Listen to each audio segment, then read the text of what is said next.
This is very important, not just for the CCNA, but also for your career as well, because you're gonna, depending on what field you go into, either if it's networking, if it's the cloud, if it's cybersecurity, you are going to be that subject matter expert. So you're gonna have to know the background for troubleshooting. You're gonna have to need the background for explaining root cause analysis. Um, and for documentation purposes. Okay. So let's go ahead and we'll get started.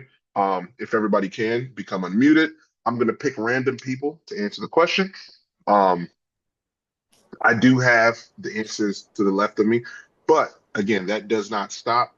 If you answer the question, you answer the question right. And of course, you don't provide the why. We are going to walk through the why. Okay. So Chapter one is Introduction to TCP/IP Networking, right? And remember, Chapter one is covering network fundamentals, compare physical interface and cabling types, single mode fiber, multi-mode fiber, and copper, and connections, Ethernet, shared media, and point to point. All right, so let's go ahead and start with our first question. Okay, so ladies first, my cue. Question one. Which of the following protocols are examples of TCP IP transport layer protocols? Choose two answers. Um, my answers would be D and F, so UDP and TCP. That's your final answer? Yes. Okay, awesome. Um, and why did you choose DNF? Because both of those protocols represent how traffic communicates across the network. So, like UDP is one-way traffic, so that would be like VoIP traffic or streaming. And then TCP would be a two-way communication between the client and the server. So, not okay. That the last part was wrong. Actually, Okay, the last part was okay. wrong. TCP because it does represent two-way traffic. Hmm. Okay, that's all I got for that one. It's okay. Let's talk through it, right? So whenever you guys are taking the exam, right, you want to keep, right, because all of the theories that you're learning, you want to keep a mind map for yourself, right? And you don't want to make your mind do too much mapping of knowledge than it already has to, right? So you want to keep things as simple as possible. Okay. So, right, TCP and UDP, right? TCP is is a connection-based protocol, meaning it is going to acknowledge and verify from the source to the destination that the packet was delivered, right? UDP is connectionless based communication, meaning if traffic is sent, there will be no acknowledgement, right? Or no verification that it was delivered to its destination. That makes sense? Yes. Okay. But number one was correct. So bravo, Marquita. All right. Number two, which of the following protocols are examples of TCP/IP data link layer protocols? Choose two answers, Daniel.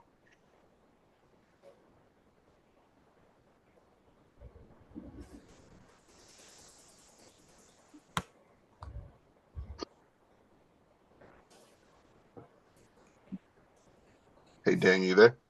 Oh, yeah, I'm here. All right. I'm just thinking. No, no problem. Go ahead. Take your time. That's good.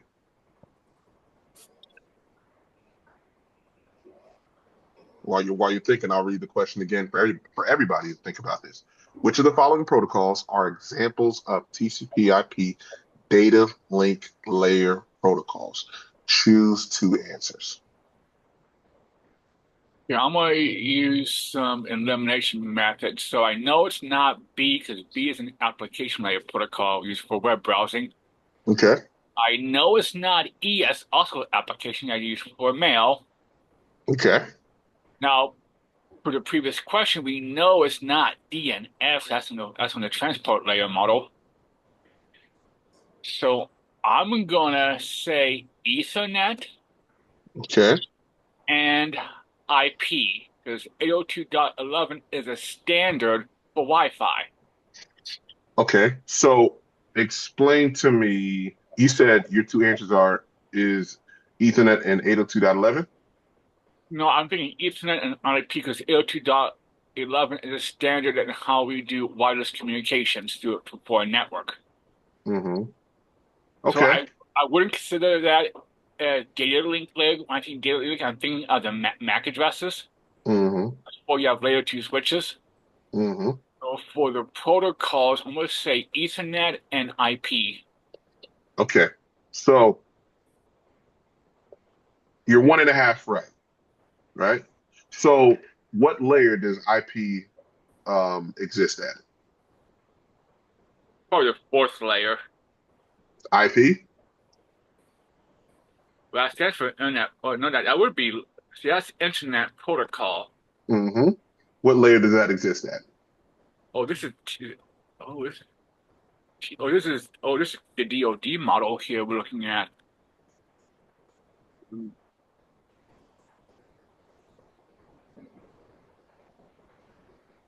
So, Uh, See, I'm referring back to the OSI model, but I just realized you're doing a DoD model here, mhm, which are somewhat different.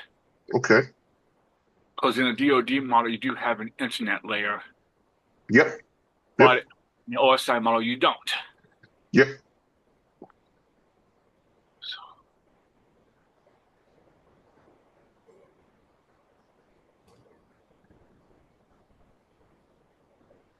Take your time.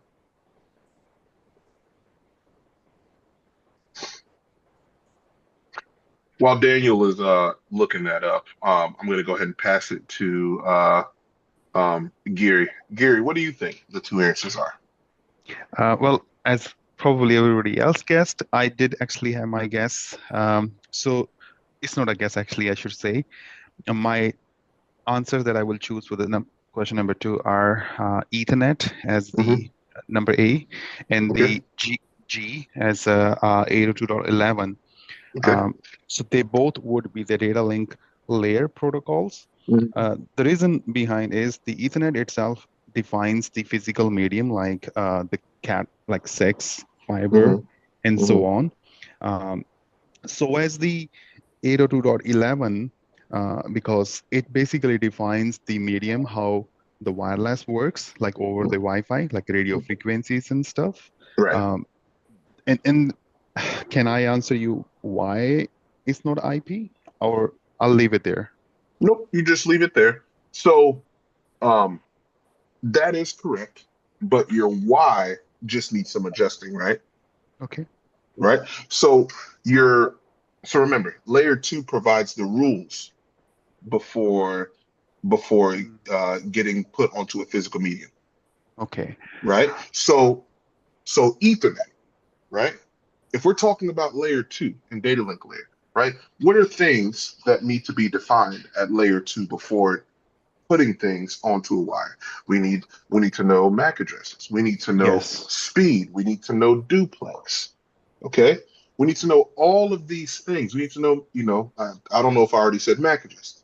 We need to know all of these things, and these need to be defined before they get sent out. There are other protocols that the IEEE went ahead and created, but these are the rules that are in place before sending anything on a physical medium, which is layer one. With that being said, now to piggyback off of what you said, Gary, right? Ethernet defines that. And 802.11 absolutely defines, right? Ethernet protocols, which of course exist at 802.11. Yes. Okay. Daniel, I loved your process of elimination.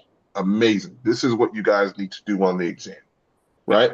But Yes. IP exists at layer three for both the TCP IP stack, the DoD model, and the OSI model. Okay. I got a quick question. So for Yes, the D sir. model, are you referencing the four-layer model or the five-layer model? Either or. It'll be three.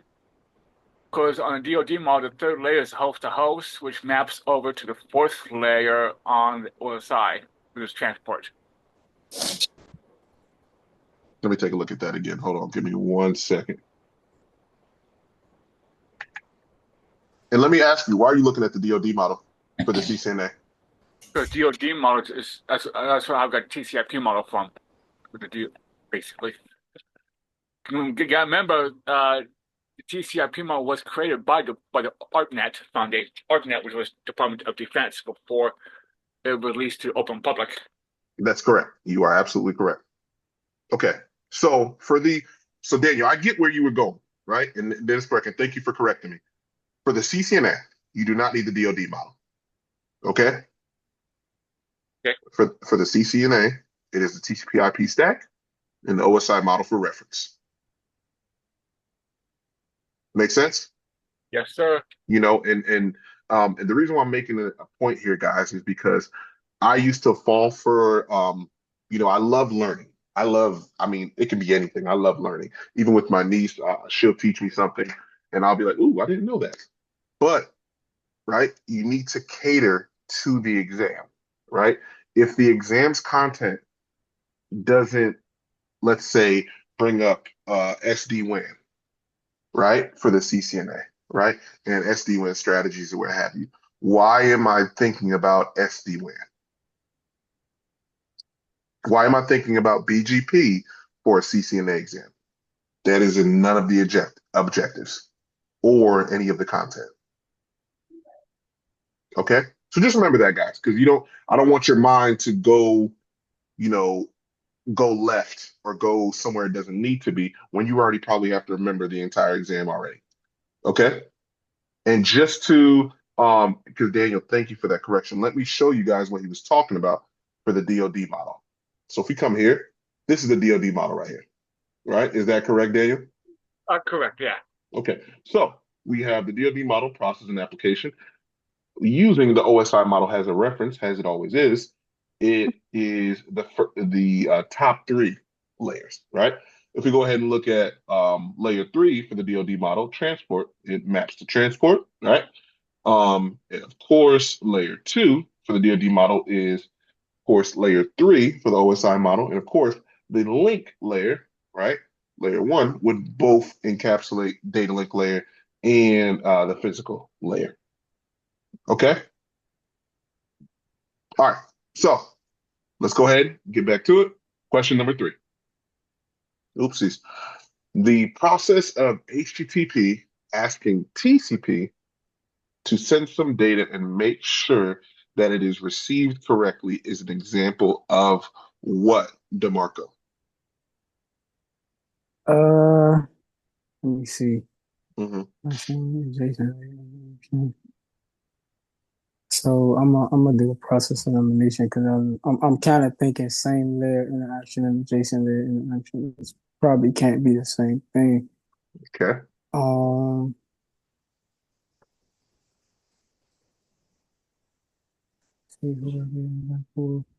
So I'm gonna go with TCP IP model. The reason I'm gonna go with that model is because of layer 3, which is IP, which is the IP address that it talks to. And also the TCP acknowledgement that it has to receive once it gets to that once it uses that HTTP layer to get to whatever site you need to go to.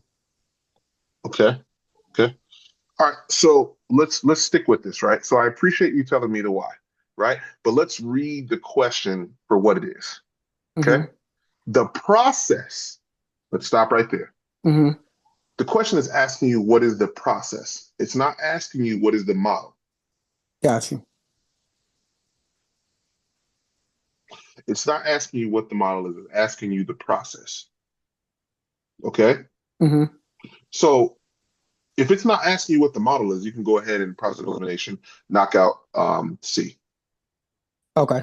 You can also knock out D as well because all answers are correct. That's incorrect. Got you. Now you have A and B. All right. The process of HTTP asking TCP to send some data and making sure. Uh, I'm gonna say adjacent layer interaction because it has to communicate Mm-hmm. with the TCP to get the acknowledgement back. Um, I'm trying to put it. I would say I'm just trying to sum it all up. Mm-hmm. Uh,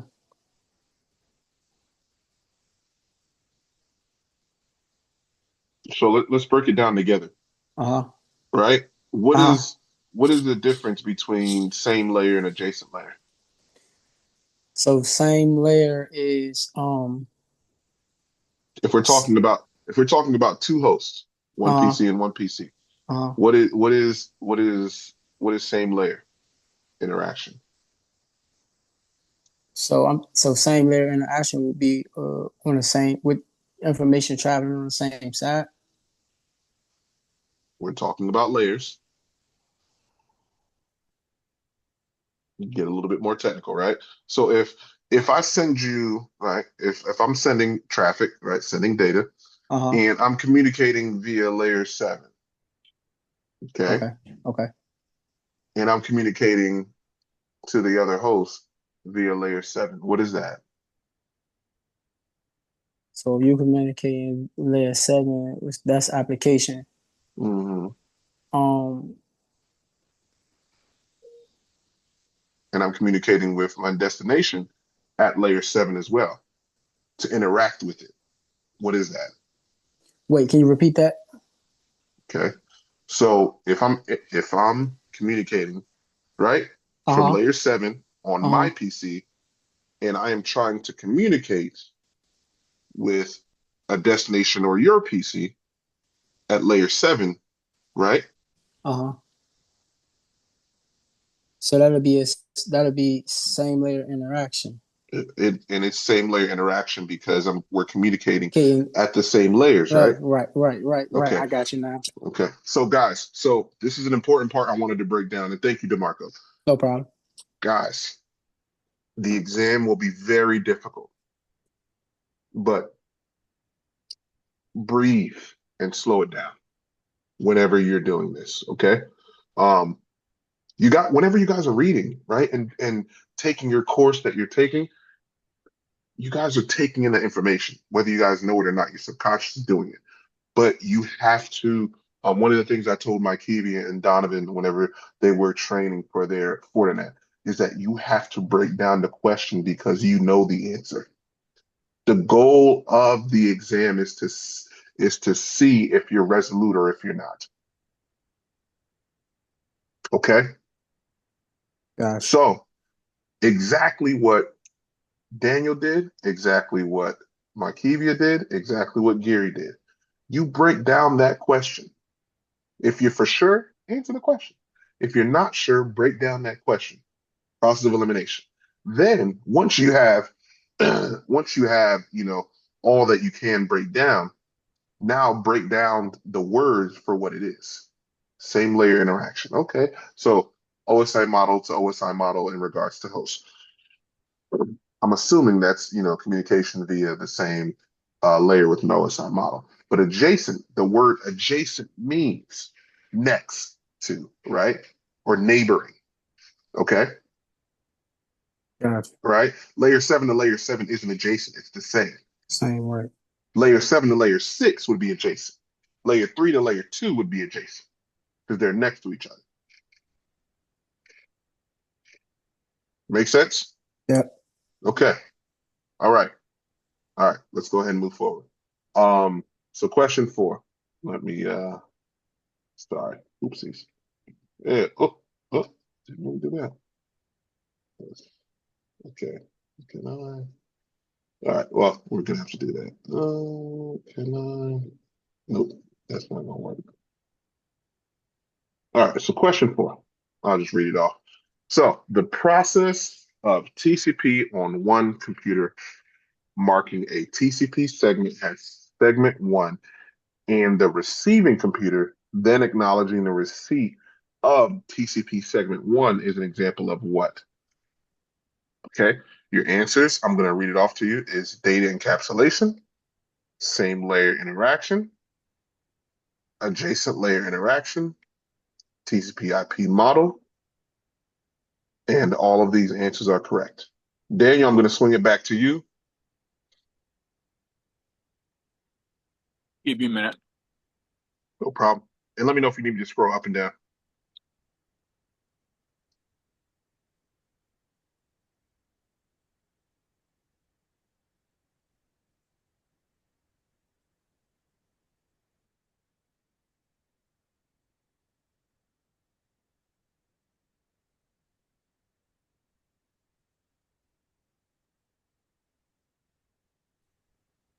What was that question again? Okay, the process of TCP. No problem.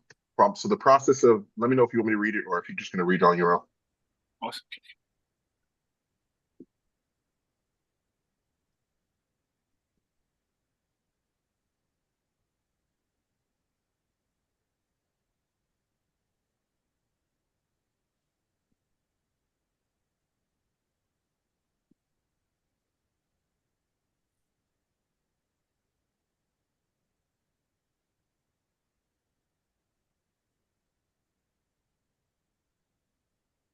What's the next page? Gotcha.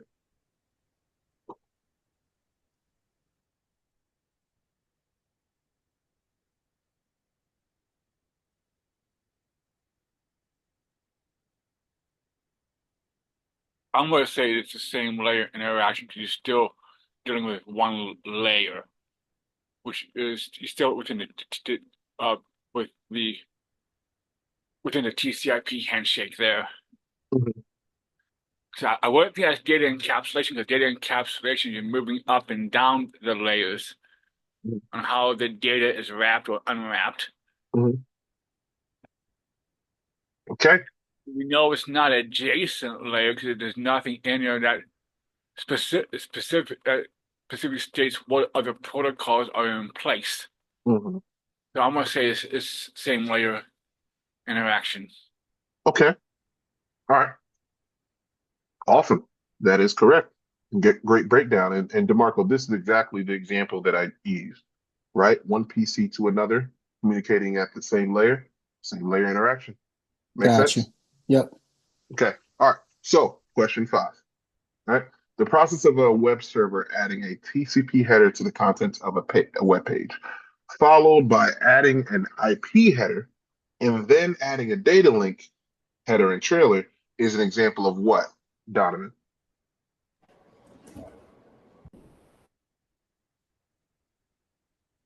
My Kiwi was ready to answer. I was. No, that's good. Donovan, you there?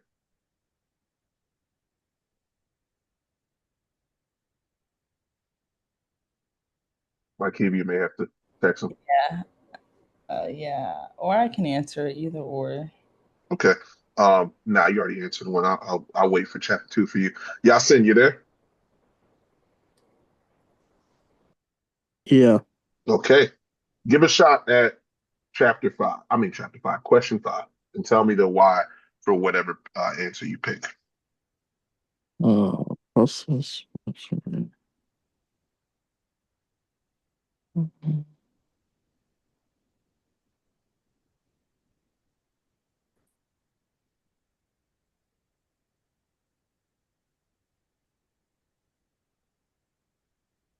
Um,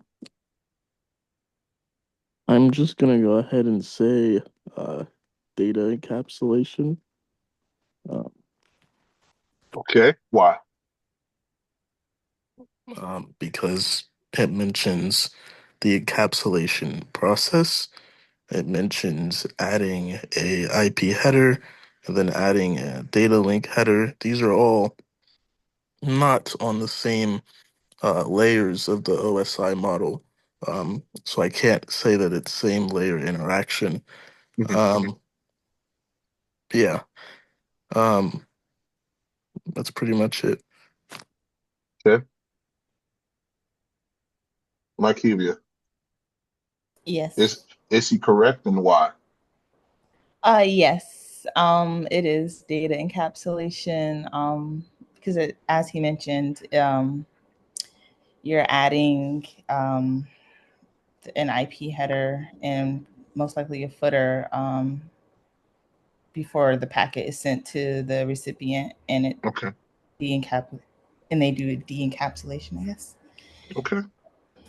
Okay. Awesome. That's correct. Good job, Yasin. Thank you, Makivia. All right. Last question. Question 6. Which of the following terms is used specifically to identify the entity created when encapsulating data inside a data link layer, headers and trailers? Gary.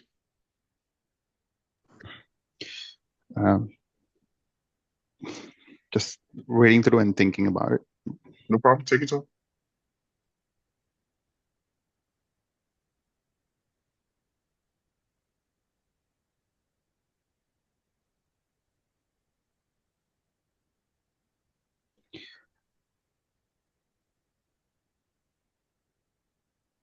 It's going to start from the bottom.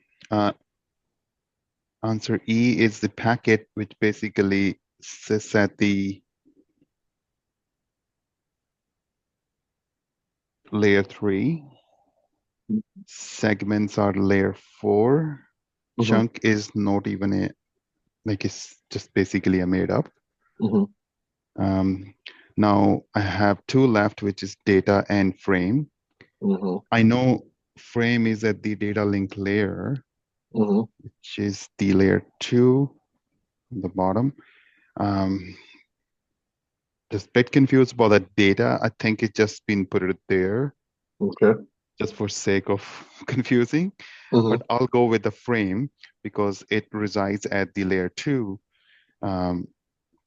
data link layer, and that's where the headers and trailers are. Yeah,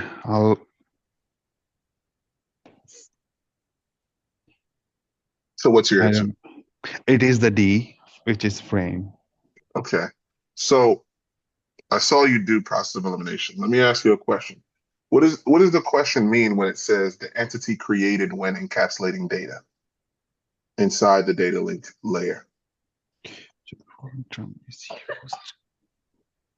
It's asking for a term which is used to identify the entity created. Almost.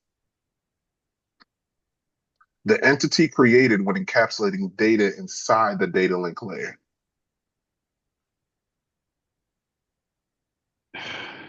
Now you make me think of data. Okay. So again, I'm confused between data and frame. I think data is, anyways, I'll stop. No, you're good. You're good. So you're on the right track.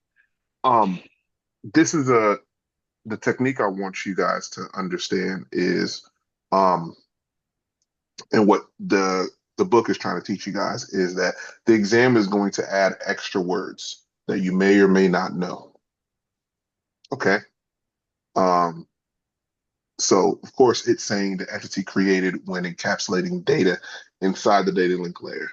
Okay. When data is at layer 2, I'm sorry, when data is at layer 3, right? What is it referenced as? Is it referenced as a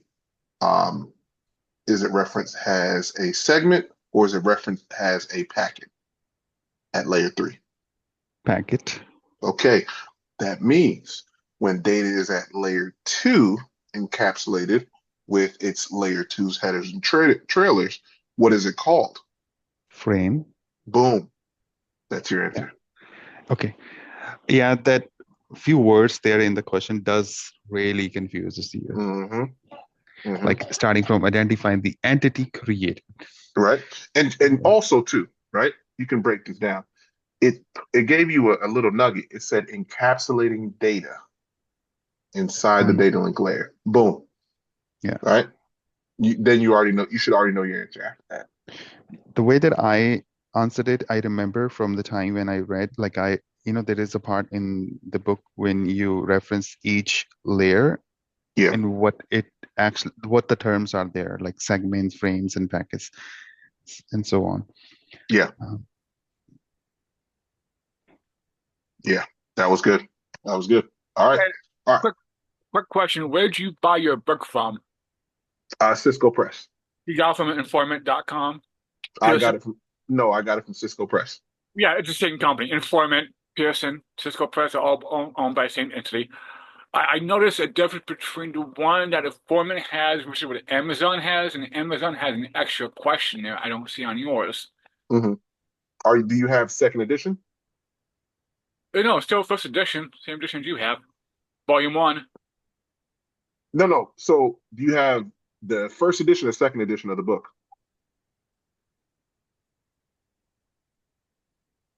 You Oh, know what I mean? okay, this is from this is his first edition. Okay, Yeah, so let me hold on.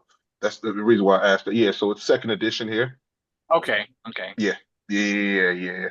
Um, Oh, okay, yeah, more. There's two more authors, and mine only has Wendell Odom as the author, and not Jason Gooley or David Huckabee. Okay, yeah, yeah. So, um, but yeah. Thanks for pointing that out. yeah. Okay. Because the other question I saw is about different PDUs, like layer one, layer two, layer three. Yeah. Cool. Thank you for pointing that out. All right, let's go ahead and move forward. Let's go ahead and move to chapter 2. Okay. Um, so chapter 2, it's going over fundamentals of Ethernet LANs, right? And of course, you guys see all the exam topics it is covering, right? So we're still in 1.0 if we're looking at the CCNA 200-301 objectives. Okay. So let's go ahead and move forward. Let's go ahead and start with the Hey, question. hey, So, hey, Dave, I'm gonna jump out and jump back in. I'm gonna get on my laptop because I was on my phone right now. no problem. Okay. We'll see. All right. All right. So, question 1. Some end user devices connect to a local area network using a cable while others use wireless. Which answer best characterizes which devices use Ethernet to connect to the local area network? Donovan.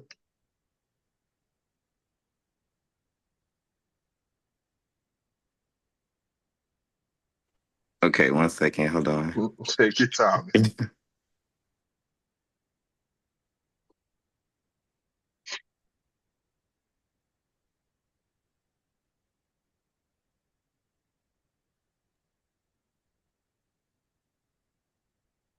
Yasin, I want you to think about this question too.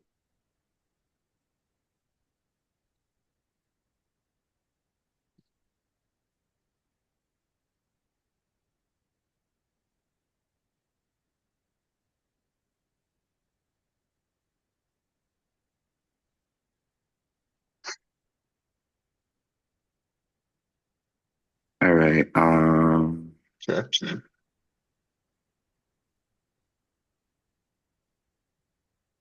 Would it be only the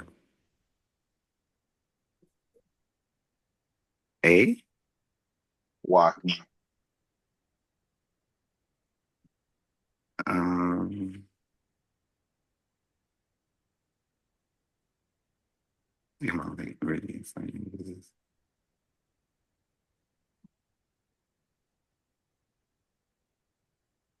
Like, I don't know why I feel like I'm playing a spot. Hold on. I'm on my phone too. Wait, give me a second. Take your time. Let me know if you need me to zoom in.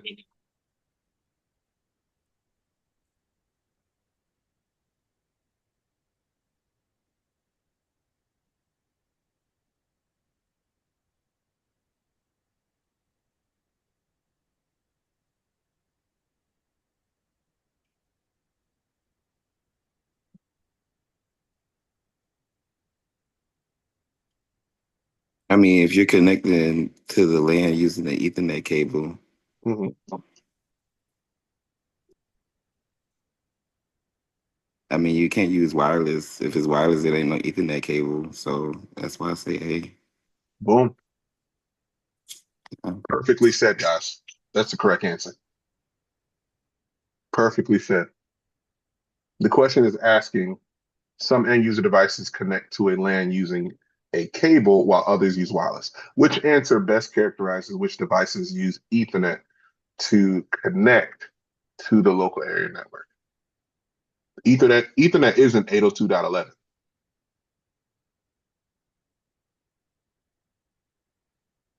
Make sense? Yeah, I think Ethernet is 802.3. Absolutely. Good stuff. Bravo, Donovan. Let's move forward. Question 2. Which of the following Ethernet standards defines gigabit Ethernet over UTP cabling? Yasin. I'm gonna go ahead and say 1,000 base T C. Boom. Boom. Real simple. Good stuff. That's correct. That one, I don't want no explanation on. That's more so just a memory thing. Okay. Question 3. Which of the following is true about Ethernet crossover cables for fast Ethernet? Oh, you know who this is for. Oh, my Kiwi. Of course. Why you get it? Oh God. Man. Okay. Hold on. You got it. You got it. True about Ethernet crossover cables for fast Ethernet. Okay, let me think. Hold on. Pins 1 and 2 are reversed. Another cable. Hold on, I need to think. No problem. Take your time.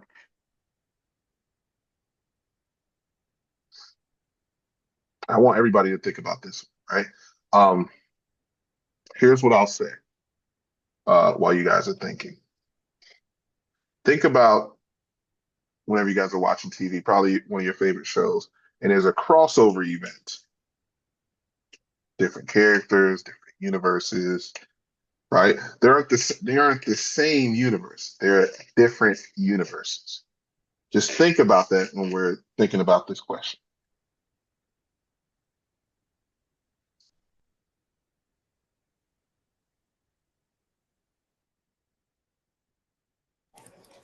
Okay, well, since you said that, if it's a Ethernet crossover cable, pins 1 and 2 are reversed on the other end of the cable.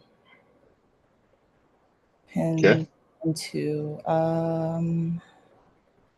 I think it's C, pins 1 and 2 on the end of the cable connect to pins 3 and 4 on the other end of the cable because it's a crossover. Okay, I don't know how to explain it, but that just makes the most sense because Okay. I don't understand pins 1 and like B. Okay. I don't know why it would connect to 3 and 6 instead of 3 and 4. Okay.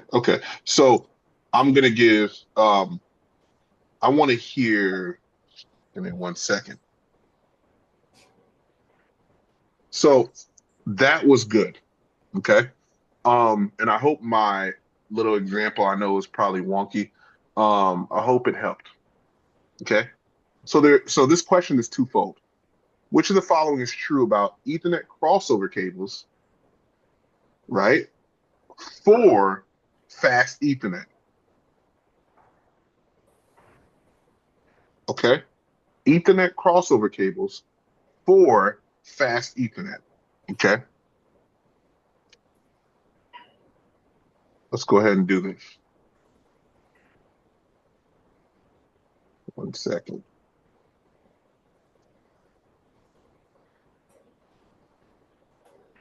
Okay. Let's blow this up.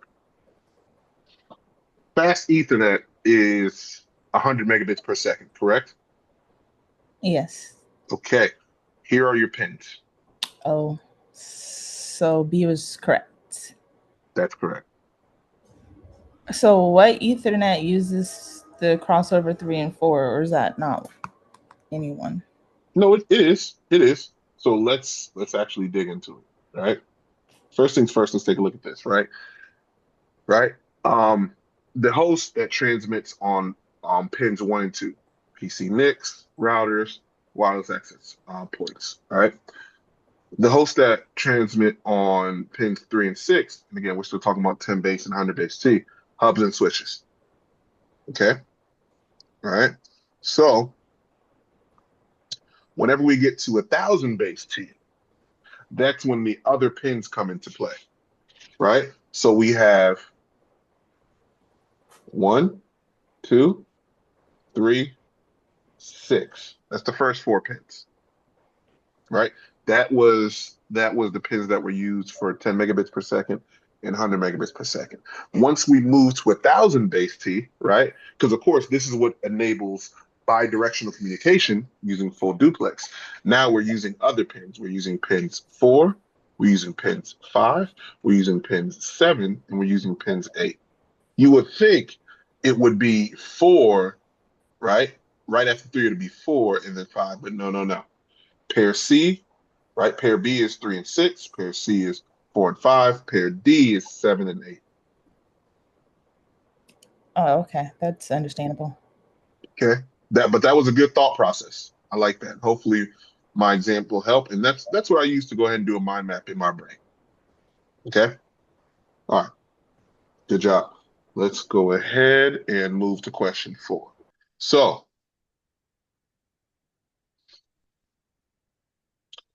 each answer lists 2 types of devices used in a 100 base T network. If these devices were connected with unshielded twisted pair UTP Ethernet cables, which pair of devices would require a straight through cable? Choose 3 answers. Daniel.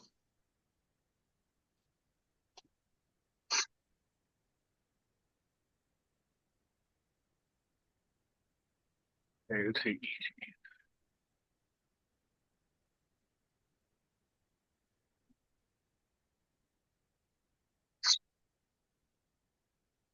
Okay, to use a straight through cable, it would be a PC and a switch.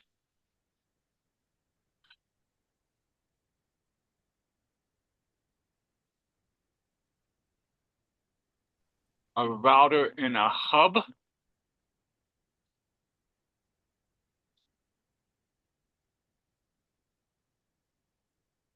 And then I would probably say no hub or dumb devices. Okay, so we cannot say PC and a router because they're like same devices, so they would need a crossover cable. PC and switch is a straight through cable. Mm-hmm.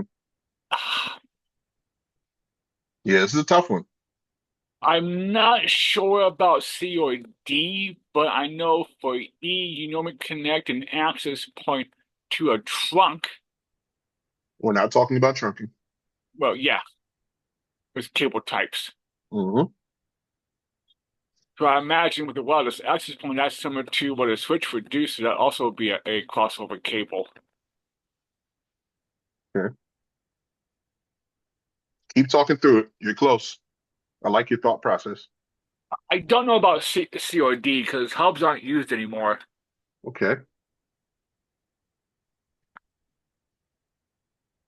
Yeah, the only thing I'm for sure about requires a straight through cable is option B. Okay. You have to That, choose 3. So what are your that's 3 answers?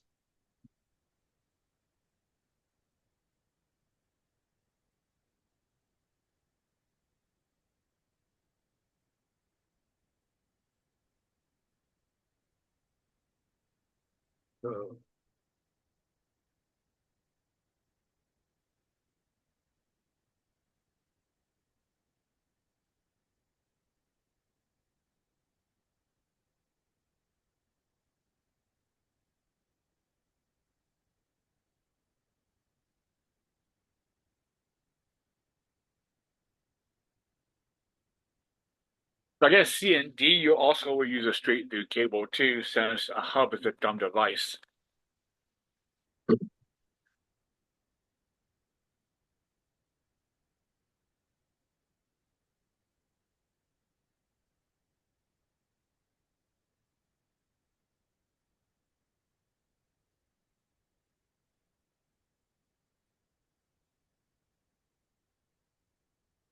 All right. Well, I guess it would be B, C, and D for the You said final. you said B, C, and D. Correct. Okay. All right. So for B, C, and D, that is actually incorrect, right? So B was correct, right? But um, B was correct and D was actually correct, right? Okay. So The last actual correct answer is E, wireless access point and a Okay, switch. so why would not be C then? Can you show me documentation showing Oh, that's of course. Give me 1 second. Let me go ahead and take a look. We just took a look at it. There we go. Right? So straight through cable transmits data on the same pins. okay? Okay.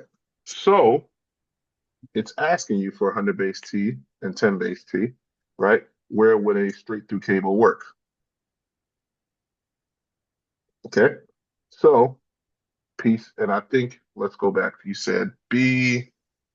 Let's go back. Let's take a screenshot here. I think this will help out better. Boom. Okay. So we grab that. Let's go back to the beginning.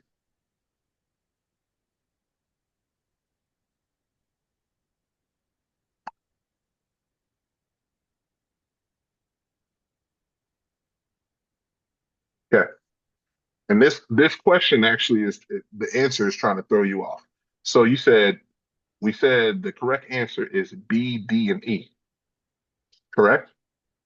So B, PC and a switch, straight through cable, Yeah, I know PC switch is a straight through cable because those are non-like devices. right? D, router and a hub. Again, non-like devices, but hub is technically is not a switch, so it's not a like device as you think it would be. Mm-hmm. It doesn't. It has no brains to it. It just replicates data whatever data it receives. Mm-hmm. Right? And then we're talking about wireless access point, Ethernet, that Ethernet port, right? To a switch. We're going to use a straight through cable. Why is that?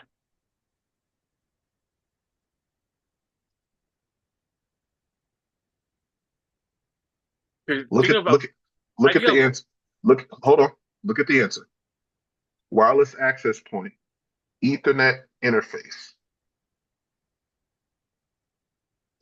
I want you to think about that for a second. okay.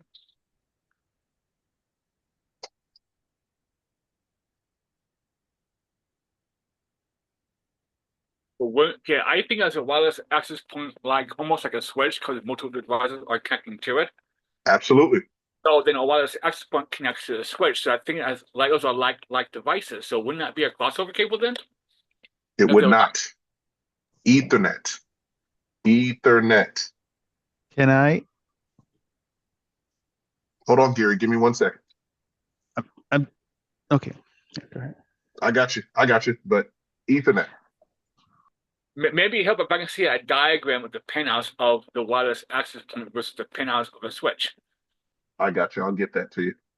Gary, you want to go ahead? No, I was just trying to say that if we compare a phone, like a white phone and a switch, Mm-hmm. will that make sense? Because when we look at the wireless access point, if can actually deliver multiple, like, well, connectivity to the multiple devices, Mm-hmm. that's the same thing with the VoIP phone too. Mm-hmm. So, but we look at the different kind of devices when we compare voice phone and a switch. So then Okay. we will be using straight through cable there. My point is just to make sure that we have a comparison where we see one device are using the straight through cable. Mm-hmm. So as why we can. Well, see, There's one big theory here, guys, that we're missing.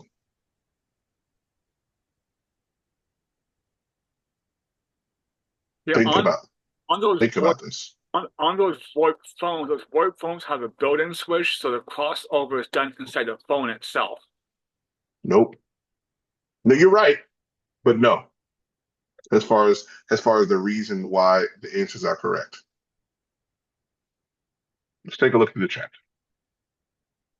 And let me get to this section. That'll actually help out.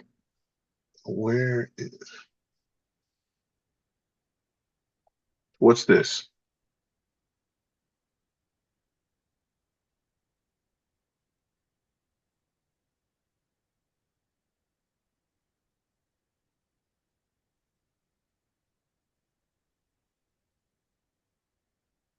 Yeah, You know, auto we know what auto MDIX is, right? Mhm. And now it applies to you unshielded twisted pair cabling, correct? The question is asking, each answer lists two types of devices in a 100 base T network. If these devices were connecting using unshielded twisted pair Ethernet cables, that is your key point. Which pair of devices would require straight to pair?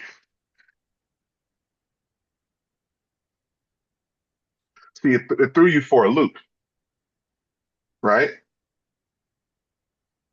It's supposed to, right? Because it said 100 base T network, right? And it tells you the cable, right? But it also tells you unshielded twisted pair. So it's not telling you to think about auto MDIX. You have to know that. Does that make sense, everybody? yeah, it does. But the question is, Hmm. why is E using a straight through cable? Can I see the pinouts? Yeah, we can see the pinouts. So it's not so much, I don't want you to focus on the pinouts, Because right?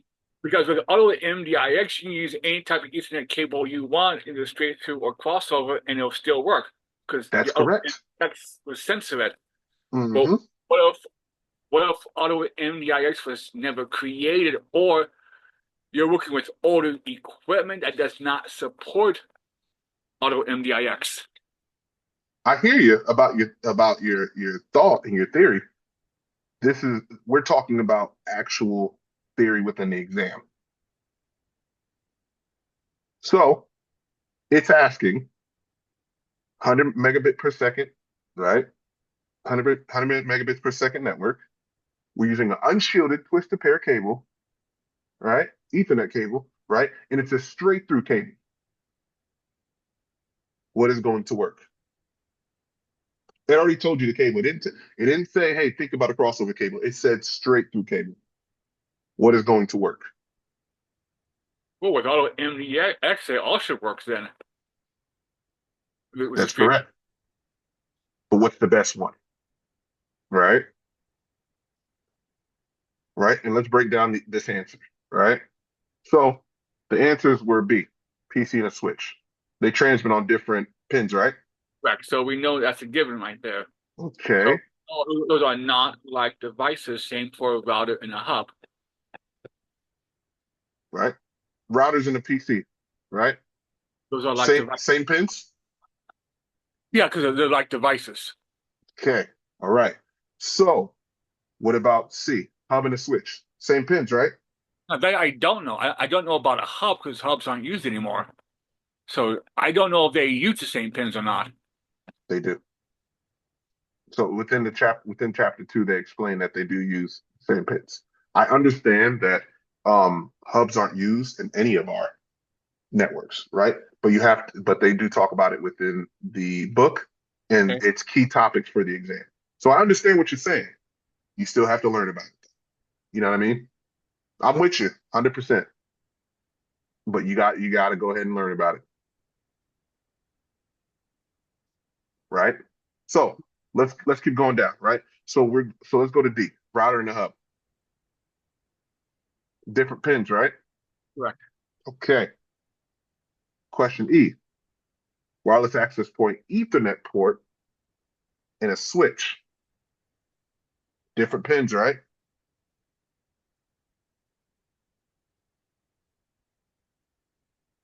Different pins, right? Go back to your diagram again at your table I had up. Yep. Okay, so that says use pins 1 and 2. Hmm. Okay, So different pins. Okay. correct. Um, Essentially, within this situation, all answers are correct. Is it not? But in today's environment, yes, if auto MDX is working properly as designed. Not just in today's environment. 1998 is when they implemented auto MDIX. So it's been here for a while. So, Well, see, at the college, we had some old Cisco gear that auto MDIX was not supported on. Mhm. So Archie pulled it out for a reason for us to use the proper cabling to get it to work. Got you. Okay. Okay. Okay. Let so let's stay with the question, right? So all of these answers work. Is that correct? Correct. Is there a commonality with three of the answers? Correct. Okay. What is the commonality within the three answers with three answers out of the five? It'll be the transmission pins, provided you know what they are ahead of time. See, I didn't know what the transmission pins for a wireless access point was. Mm-hmm. It's all good. It's all good. That's what we're here. That's what we're learning. Right? So another method whenever you guys are answering questions. Okay. One, the question says choose three answers. Okay, choose three answers. Right? Exactly what Daniel said. Right? Once, of course, you look at the question long enough and you say, oh, it's referencing MDIX. Has to be, right? All these cables work, but what is the commonality? Because I need three, right? Two of them, right, are the same. One of them we don't even use in our common networks no more, right? But what is the same out of all of these answers, right? Answers B, D, and E, right? Essentially, they transmit on different pins, right? And it's using straight through cables, right? Right? And it's using UTP Ethernet cables, auto MDIX, right? And those are three answers where they transmit on different cables. Only two answers they transmit on the same, but I need three of the same. Boom. I know that's hard. I know that's difficult, right? But when they say key topic and they have sections, you have to read before and after that key topic because it's very important. They're going to throw you for a loop. And your mind is just going to go.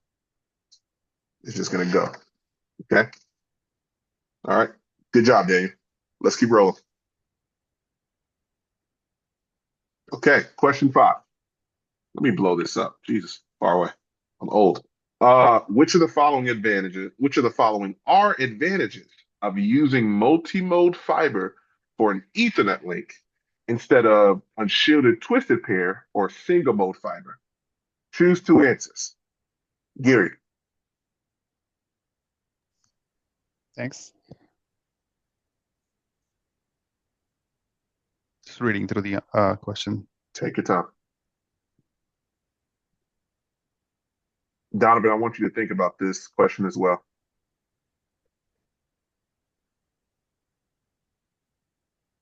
I'm sorry, not Donovan, DeMarco. I got you.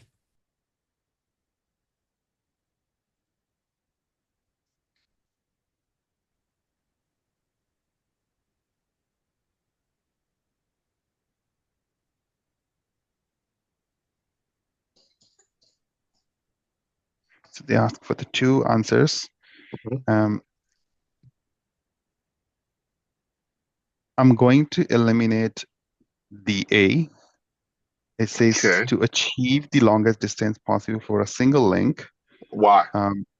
The reason is to get the longest distance possible for a single link.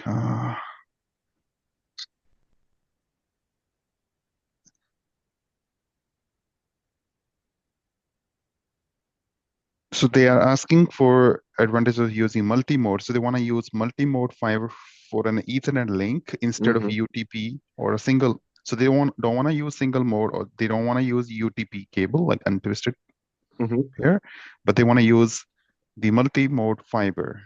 Okay. And no multi-mode fiber actually gives it is cheaper for sure, Okay. and it uses the LED-based STP and SPF modules. whereas Okay. single mode uses the laser because it's so precise. And so my choice of the answers would be like to extend the link because the UTP cables are like 100 meters to the Mm-hmm. max. Mm-hmm. So having a multi-mode will extend that length, but Mm-hmm. also gonna keep the cost low because single mode is expensive. So Mm-hmm. as the multi-mode is not as expensive. Mm-hmm. So my choice of answers are like B and D. Um, I eliminated like A to achieve the longest distance possible for the single link. Mm-hmm. It just doesn't feel me right. I don't know exactly why I would eliminate, but I just don't feel it right here. Based on my theory, how I answer like B and D, Mm-hmm. I'll, yeah, I just leave it there. Okay. So you're correct, 100%. So that was Thank good. you. That was good. Let's talk about answer A though, right? Which of the following are advantages of using multimode fiber for an Ethernet link instead of unshielded twisted pair or single mode fiber, right? To achieve, right? Let's break down answer A. To achieve the longest distance possible for a single link, okay? Mhm. Right? Let's take a look at that. Single mode is 30 kilometers and multi-mode is max distance is 400 meters, right? Mhm. So if we go back to the answer, right, go back to the question, to achieve the longest distance possible for that single link would Oh, be incorrect if we're using multi-mode fiber. Yes or no? yes. Okay, okay, right? So I love your breakdown for B, right? To extend the link beyond 100 meters, the default for Ethernet, right? Ethernet copper cabling, unshielded twisted pair, while keeping initial costs down. Single mode fiber costs significantly more than multi-mode fiber. Yeah. Can I? Okay. No, I think thank you for acknowledging that. Mm-hmm. My, I also have a like a bit of a understanding Mm-hmm. in terms of a use case, like a Okay. closet switch, like access switch to a core switch is mostly what the multi-mode is used, I believe, Okay. because the length is not that far, Mm-hmm. but it's a better link, like gives you a little bit more than 100 meters. Yeah. 100%. Right. And and that's a good breakdown, right? And I want everybody to think about, right, is we're talking about numbers here, right? And this is close to heart, and I wanted DeMarco to think about this because I'm actually dealing with this at work, right? And I had to explain theory to another colleague that didn't believe me at first, and they finally believed me. Technology is built, right, with numbers, right, with programming, right? Multimode, the max is 400 meters, no matter how you slice it, right? And 400 meters, right? If you guys didn't know, this is beyond the CCNA, is using a specific type of transceiver, right? Where we go, a specific type of transceiver, right? Um, that'll work, right? But mostly you'll see in the industry by different vendors. If you search online, trying to look for a single, small form factor pluggable, right? Optical transceiver is going to be 300 meters, right? Now, some companies, Cisco offers 400 meters multimode fiber optical transceiver, SFP, right? Most companies, they'll have SFP that'll support 300 or 330, right? Some of them will have a multimode SFP that will support 550 meters, right? But the data rate is going to be slower, right? So you're not going to see 10 gigabit at 300 to 400 meters. Okay. And the reason why I love Gary's example is because you can use fiber within your closet, right? Because it's a shorter distance. I can use 10 gig to connect to a switch within the same IDF or MDF, right? But if I'm connecting beyond, right, distances that is outside, right, maybe outside of a building, what have you, but it's under that 300 or 400 meters. Now we need to scale down the data rate. I can't use 10 gigabits because once it passed 300 meters, that's my limit for 10 gigabit. Now I need to scale down to 1 gig.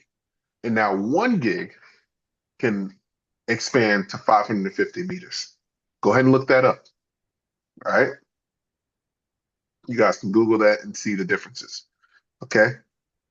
But all in all, if we're referring back to the question, multi-mode fiber will 100% be different, will be cheaper than single mode fiber, right? Because of two things. One, the type of cable, right? The compatibility of the distance. And also two, LED versus laser, right? The laser is way more expensive than LED. You can think about LASIK laser eye surgery versus your LED lights on a car. It'll be cheaper, right? Buying LED lights on a car, right, for a car is way cheaper than getting LASIK laser eye surgery. Does that make sense? Yes. Okay. All right. Just remember, guys, read your theories, make a mind map in your mind with some life examples, work examples, and keep it simple. Okay. Question 6. Which of the following is true about CSMA CD algorithm? Okay.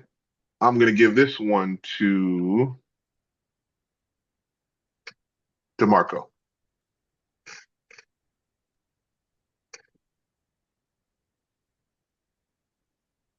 Hold on. Take your time. Yeah.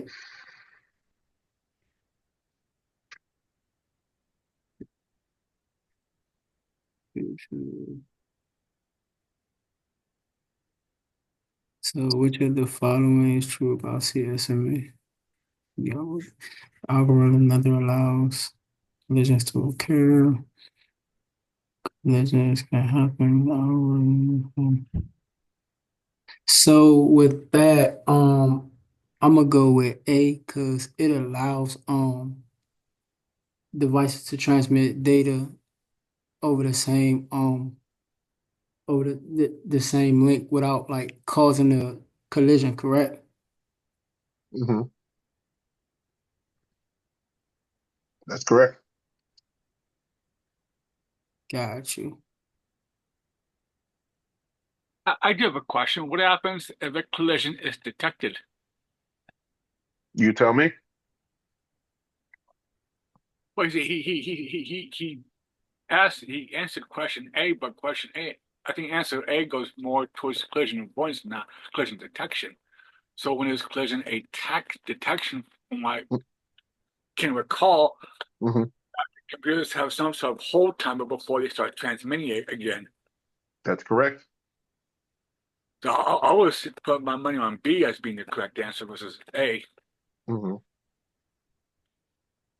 You said it puts a whole time on the you said it puts a whole time on it before the collision?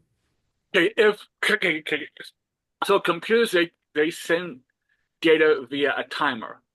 Got So if two computers transmit at the same time, there's a collision that occurs. So the computers will have to readjust their time so they don't transmit at the same time. got you. Now, just for clarity, all right. Um, computers don't wait, right? And we need to clarify that breakdown, Daniel, for the type of environment. That only happens within a half duplex environment. Okay? That doesn't happen within a full duplex environment. Okay, guys? Got it. Got you. Okay. All right, DeMarco. Yeah, I heard you. You Okay, you what get it? yeah, what's that answer? What for the one we just went over? Yeah, number 6. I had one with A. Yeah, I had one with A. Okay. All right. Why do we go with A? We went with A because it allows so how I want to put it because it's for the like the collision detection, so it allows it to detect it before the collision happens. Okay. What did Daniel just share with you? So he said that it works on a timer, and it kind of holds so that it don't make that collision. Okay. So what does that tell you? Hmm. So yeah, I see what you're saying because it said it never allows a collision. Got you.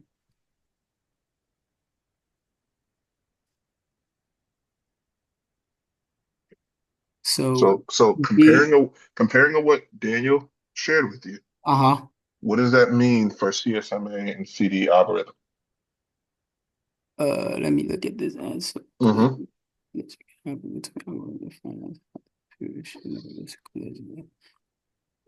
So basically, what he discussed, basically, it kind of alerts, um, it kind of give an alert before the collision happens, so that they know how to recover. It's not before the collision, it's when a collision happens. Right. See, CD is not about avoiding collisions, it's about detecting collisions. Gotcha. That's why CD stands for collision detection. Now, if this question was about the CSMA/CA algorithm, the CA algorithm is about collision avoidance. Okay. So yeah, I'll go with B. Um, just off of the discussion, it kind of makes more sense. Okay. What does that mean? Read answer B. A collision can happen, but the algorithm defines how the computer should notice a collision and how to recover. Does that make sense of how CSMA CD works? Nah, Why? uh, let me see. Uh, Hold on, Daniel. Collisions can happen, but the algorithm defines how the computer should notice a collision. How to recover.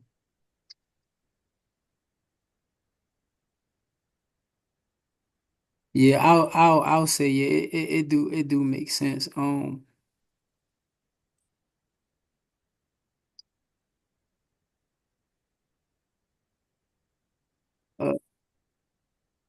I can ask for some help on this one. Nope. You already got enough help. All So, right, so the correct answer is B. got So you. it's exactly what he shared with you. Okay, Collisions are going to happen. The question is not going to tell you a half duplex in a full duplex environment. You need to go ahead and think about that on your own. got you. Okay. So that's kind of like a speed and duplex kind of situation, right? That's what you want to think about, right? Yeah. Because again, that's a layer two rule. Remember what we talked about in chapter one review questions, right? Uh-huh. Layer two is meant to set the rules. You understand? Got you. Okay. And CSMA CD typically exists at layer two. All right. So collisions can happen, but the algorithm defines how the computer should notice a collision and how to recover. Okay. So if we're in a half duplex environment, typically, right? Let's say we all connect to a hub. If my Kiwi is trying to send a message and my computer is trying to send a message, right, at the same time, my computer is going to say, "Hey, hold up. Let's go ahead and let's wait. Let's go ahead and wait that default timer of 15 seconds or whatever the default timer is. Let my Kiwi transmit data, right? Then I'll send an electrical pulse on the network to see if anybody is transmitting data. Then I'll go ahead and try for my host to go ahead and transmit data. So let me ask you, because I know that hubs can cause a collision as well as um wireless, right? Like I mean not wireless causing collision, but I know that wireless also moves at like half duplex, correct? Hmm. Got you. But it's two different things. All right. Uh-huh. Two different things that you want to think about, right? The thing with hubs, right? And if we're talking about half duplex, right? It's more so that whenever you're connected to a hub, the hub and all the hosts that connect to it is part of the same collision domain, Okay. right? So it's telling you, oh, this is a place where collisions happen. That's a hub. This is a Right. place where collisions happen. Period. Okay. Got So you. whenever we switch to a switch, okay, whenever we switch to a switch, right? Now the collision domain is brought down to its simplest form for each port. Got Okay. you. So now each port is its own collision domain instead of the entire device, a hub, being the collision domain. So Got you. there's no way to experience a collision for just one port because every port is separate, right? So with the advancements within technology from the IEEE, right, and of course with implementing switches, now, and of course adding more pins to transmit data on, now we can operate at full duplex because we won't experience collisions. So now, what does that mean? Whenever we send electrical pulses, we're just checking for ourselves. We can send and receive data at the same time. Okay. Got you. Understandable. Now, if we go back to wireless, right? We're running a half duplex, right?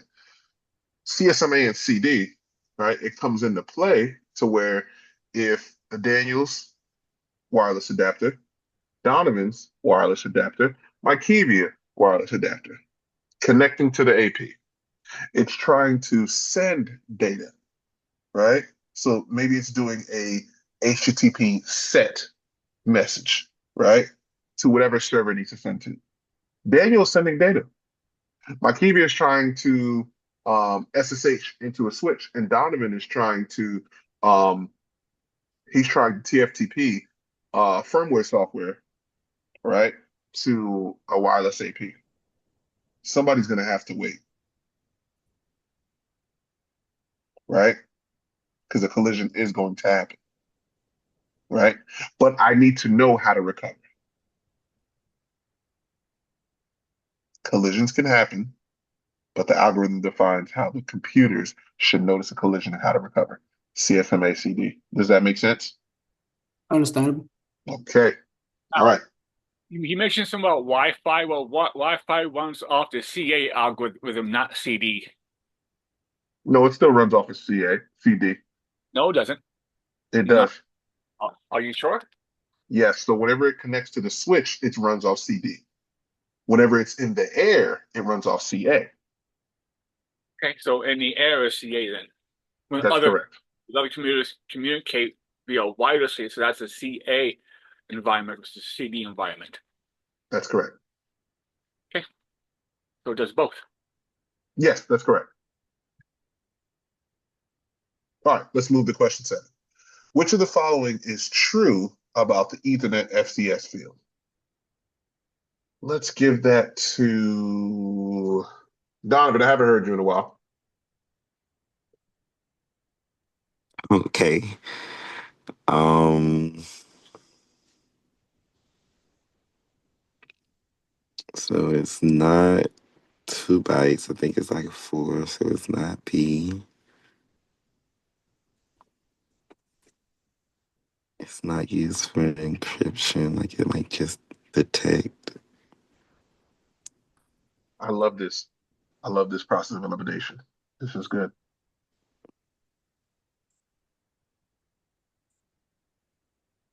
I'm gonna say C. That's correct. Why? Because isn't that where it's at? The I think that's what it is. I just don't think any of the other ones is the answer. I don't think B is the answer because I know it's 4. Mhm. Definitely, and it doesn't do encryption. It's not used for encryption. Mhm. And I'm kind of unsure about A and C, so I'm just gonna go more with C. I think it does. It's up there, like in the. I think that's where it's at in the internal, the Ethernet trailer. That's correct.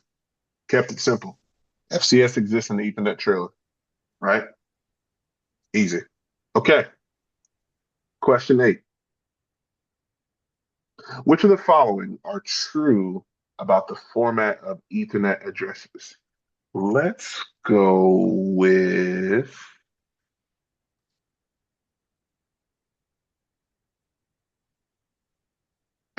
Yasin. You have to choose 3 answers.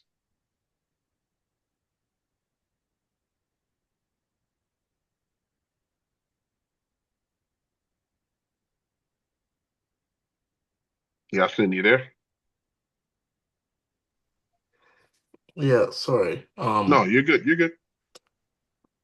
Well, I'm gonna be honest with you. Mhm. I have no idea what I'm reading. Okay. Okay. You want to skip this question? Yeah, possibly, yeah. No, no worries. Dan, you want to give it a shot? What's the question? Question 8. Okay, which of the format are true about of the Ethernet address? Okay. Now we're talking about Ethernet address. Are we talking about the MAC address? Layer 2 address? That's totally up to you. Well, I'm going to assume it is Okay. everything. Okay, so because all the answers. Okay, so in that regards, if it's the MAC address, the Mhm. first half of the MAC address is assigned to the manufacturer. Okay. Ahead, so each manufacturer has their own unique code. Okay. First half, so C that would be okay. So that would be E. That's the OUI. Okay. So then the second half of the MAC address is assigned by a manufacturer.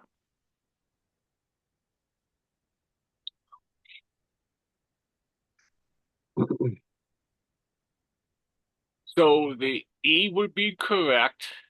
Okay. Um, C would be correct. Okay.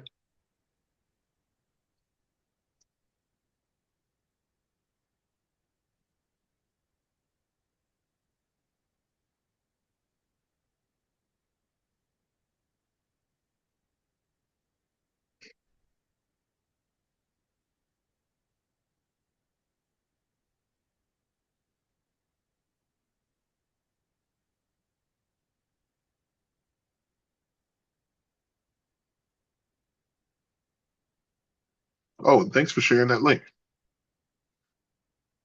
Welcome.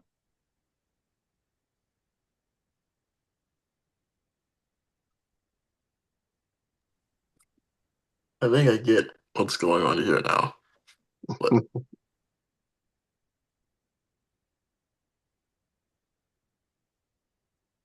However, I don't know the size of it. Sure. No, I think B would be. I think B would also be correct as well because it's the first 3 chunks of data. So each chunk is a byte. Mm. So I think that with the first 3 bytes of the MAC address, it's an OUI code.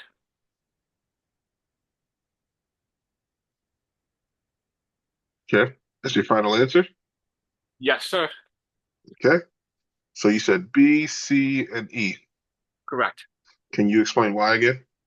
Because the first half of the MAC address is the OUI code, which is Okay. assigned to each manufacturer. So each manufacturer has its own unique code. That's how we can tell the difference between an Intel Wi-Fi adapter versus a Broadcom Wi-Fi adapter. Mhm. Because they just because that's what code is assigned to them. Mhm. How many bytes? And since the MAC address is a 48-bit address, Mhm. representative in hex. So each hex character is a nibble. The nibble is 4 bits. Mhm. So you have 4 bits, 1 byte. So Mhm. since you have a total of 6 blocks there, Mhm. first 3 blocks, each block is a byte. Mhm. That's why it's 3 bytes. Yep. Final answer? Yes, sir. All right, that is correct. All right, let's go ahead and move to question 9. Which of the following terms describe Ethernet addresses that can be used to send one frame that is delivered to multiple devices on the local area network? Yasin, choose 2 answers. Okay. Um,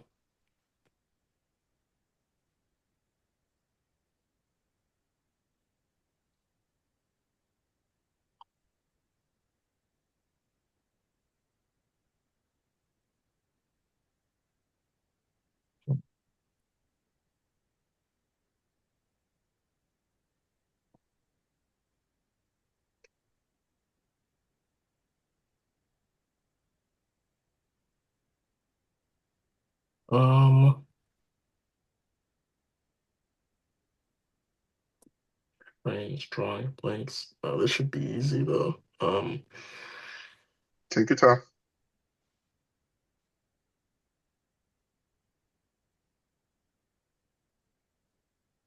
Broadcast sends it out to the entire land.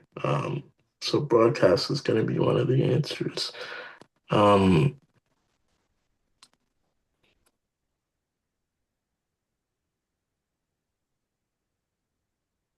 I think there's 3 modes: unicast, broadcast, and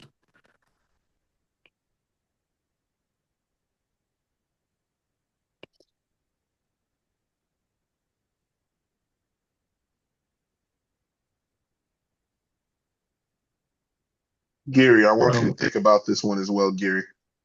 Yeah, I'm ready.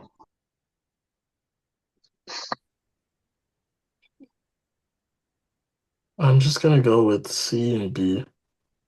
C and D. Unicast and broadcast. Why? Um,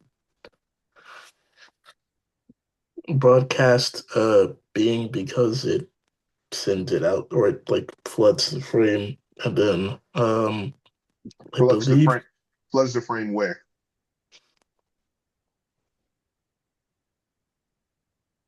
um sorry, what do you mean?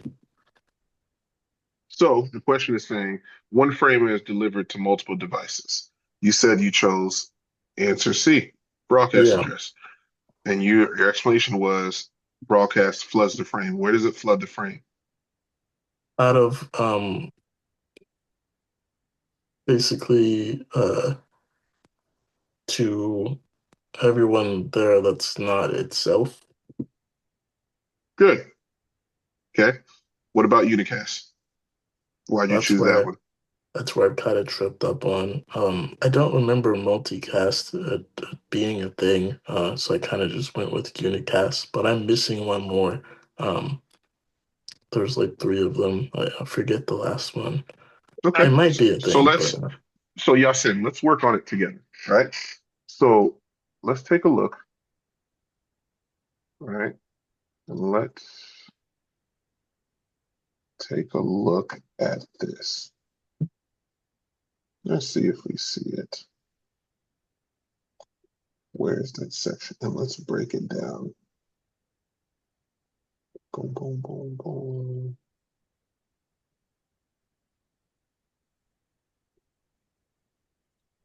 This section. There we go. Let's open this up. And this should be, there we go. Okay. So let's look at this table.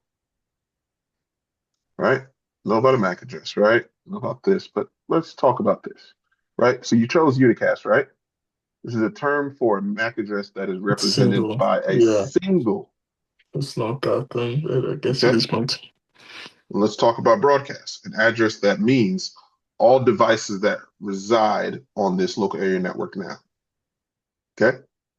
Multicast on Ethernet, a multicast address that implies a subset of all devices that currently exist on the LAN. Okay. So the question is asking, which of the following terms describe Ethernet addresses that can be used to send one frame that is delivered to multiple devices on the local area network? So that answer would be C and D. So good job on your thoughts on broadcast. Just, of course, that's how multicast works as well. The CCNA won't go into the weeds of how multicast works. It's actually fun, by the way. I've worked with a former colleague that that is actually a subject matter expert on multicast. But from a fundamental standpoint, the CCNA does touch on what multicast does and how it works. Okay. So just read that up. Okay. I got a Make sense? question for question 9. Is that Yeah, thank you. I got a question. So for question 9, does that assume that we're on a TCP version 4 or TCP version 6? Because in version 6 there is no broadcast. Question doesn't say that, right? So, So how do so we know? I'm gonna tell you. So don't go beyond the question. And I think, Daniel, that's what you're doing sometimes, and that's going to mess you up on the exam. You got to stay within what the question is asking. Good knowledge, by far. And I had the same thing that you're doing, I did, and I almost failed my CCNP. Don't go beyond the exam. Stay within what it's asking. Which of the following terms describe Ethernet address that can be used? It doesn't say anything about different types of models. It is just asking you about terms describe Ethernet addresses that can be used to send one frame that is delivered to multiple addresses, multiple devices on the LAN. That's it. Now, if I would see that question, and I only knew version 6, didn't know what version 4 was, never learned version 4, then I would say only D would be the only answer then. Then you would fail the exam. Well, you not fail the exam. You would miss this question because chapters 1 through 2, right? You already got the lay of the land of the OSI model and the TCP/IP model. There's no reason why you should be thinking about the other one if we're talking about the CCNA. That's the harsh truth that I have to give you, and I have to give everybody on this call. We all have field experience. We all learn everything because learning is a great trait, but you have to stick to what you're being taught. This is the CCNA. If you go beyond that, and the CCNA, and these 3 gentlemen that help write it, along with their team of editors, what have you, they specifically put in the book, if you read it, they say, for certain things, this is for the exam. Certain things they'll also say, this is beyond the scope of this exam and will not be covered in this book. Okay, but here's a reference that you can take a look at if you would love to learn, right? You have to stay within what you're being taught, and you have to stay within the question. Okay, guys? Does that make sense? Do not put It scenarios does. in, do not put scenarios in your head. Do not, you will confuse yourself. One of the smartest gentlemen that I know, he has done this. He failed his CISSP doing that. Stick to what you're being taught. Stick to what you're learning. Stick to what you're reviewing for that exam. Because it's only an exam. It's only testing what you're being taught. That makes sense? Correct. That's right. It should be more explicit in that question then, to me. Or they should say in general would be the correct answer. I hear you, but this is Cisco's exam. It's not going to cater to us. Well, this book was not created by Cisco. It was created by people who wrote it for the exam. That's So correct. That's correct. But this is how it's going to be done. They're not going to cater and say, hey, you should explain what type of model. You understand? They're not, it's not going to cater to us. It never has. They're going to go based off the material that you've been learning. I I know hear, when I I took hear the what I hear what you're saying. yeah, see, when I took the CCNA back in 2020, some of those questions were very explicit. Hmm. I'm with you, buddy. I'm with you. Times has changed. The book has changed. Okay. Okay. All right. So let's move over to chapter 3. So fundamentals of WANs and IP routing. Right. I know we just went over this on Thursday. Okay. So this will be a little bit new for everybody. Right. So don't feel bad. Of course, if you don't know something, we'll both look it up together. All right. So question 1.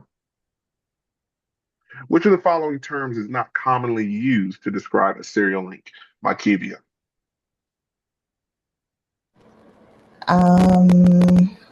Give me a second. Take your time. The following term is not commonly used to describe a serial link. Hmm. Why no point to point is a serial link, so it's not that one. Okay. Least circuit. I don't know what that is. I've never heard of that. I don't know what that is. Okay. Which is not commonly used to describe. Oh, okay. Well, then it'll be C then. Okay. Right? Why? Which of the following terms is not commonly used to describe a serial link?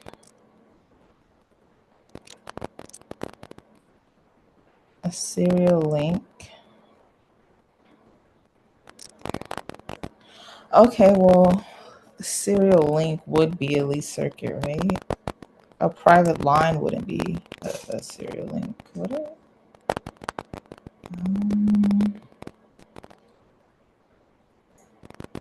So let's take a look. I don't Take a know. look, right? So which of the following terms is not commonly used to describe a serial link? Okay. Oh, at least one is one, right? Okay. So, Okay. All right. So these are the different names, right, for a lease line, right? Another term for a lease line is anything within this table. Do you see anything that says E line?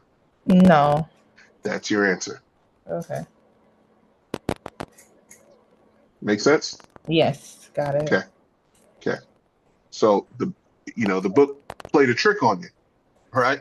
The common name, the overall parent term is lease line, but they flipped it and they use serial line as a reference so that you'll reference that table of common names that are synonyms to that. That makes sense? Yeah. Okay, good, good, good. All right. So number 2, two routers, R1 and R2, connect using an Ethernet WAN service. The service provides point-to-point service between two routers only, has a layer 2 Ethernet service.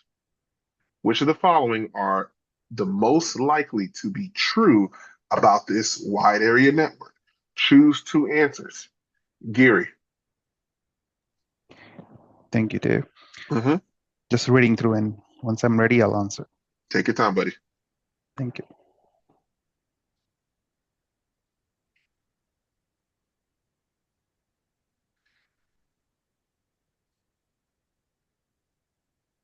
And Mike Heavey, I want you to start thinking about question 3. Take a look through the chapter if you need to. Okay.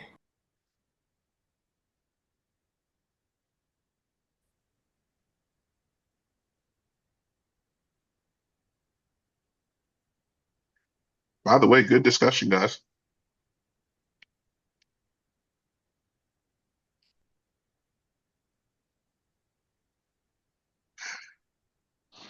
I'll go with the answers.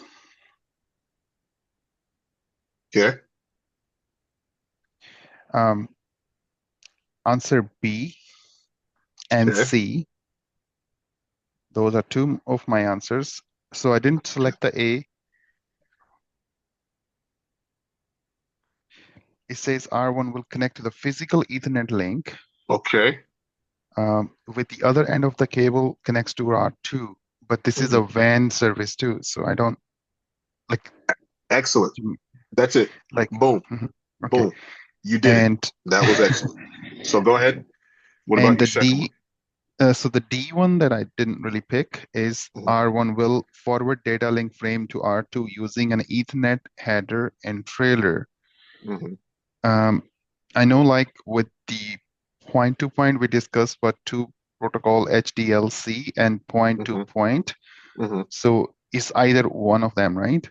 So that's why I picked the C, because it's gonna be like one of those WAN links over an ISP. Okay. So you made me proud, Gary, on this one. Thank you. You're right for B.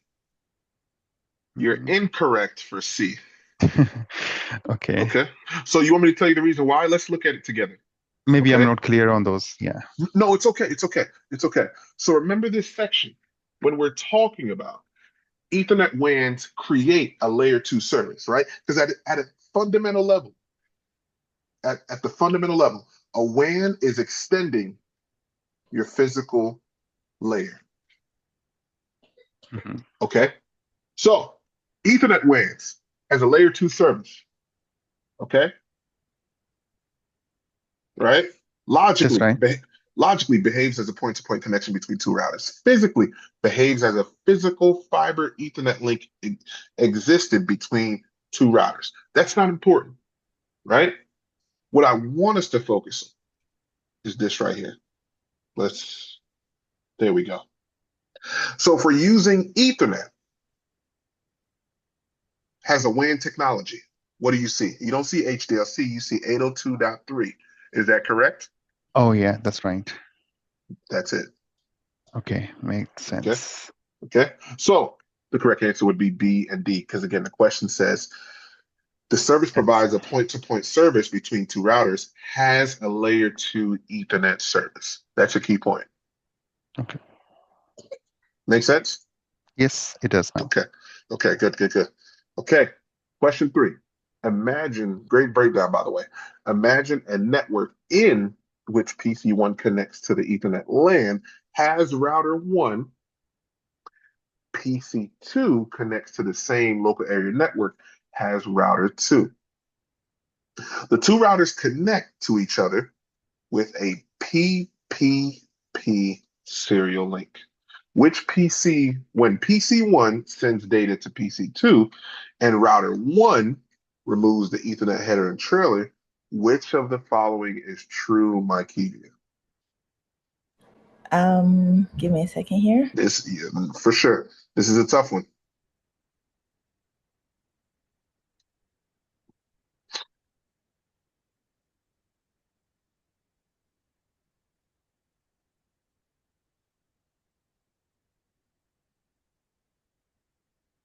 DeMarco, I want you to think about this one as well, okay?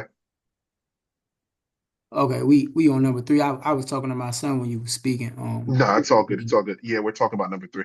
Sorry about that, buddy. Okay, no problem.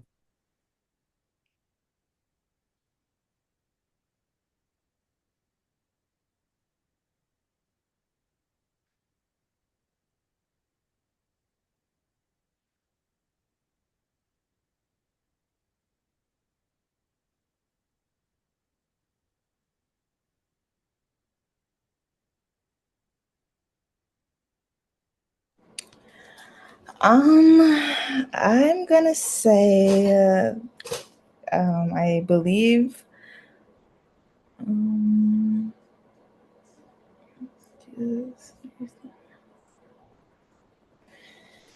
I think, well, okay. So for a PPP serial link, this is a point to point. So it's layer 2. So it'll PPP. Before you say your answer, okay? Remember, at the end of the question, it says, which of the following is true? Which of the following is true? Mm-hmm. Since, well, I know that PPP, from what I read, it encapsulates the it re-encapsulate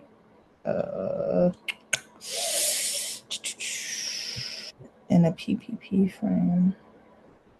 I'm gonna say B. Router 1 re-encapsulates the packet in a PPP frame that uses the Ethernet addresses from the removed header.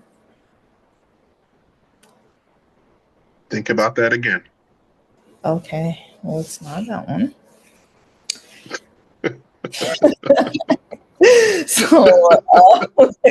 So let's talk through this, right? At a fundamental level, remember what I told you guys. From a layer 2 standpoint, once it crossed layer 3 boundaries, are the MAC addresses used within the source and destination within the header? No, if once it reaches layer 3, no.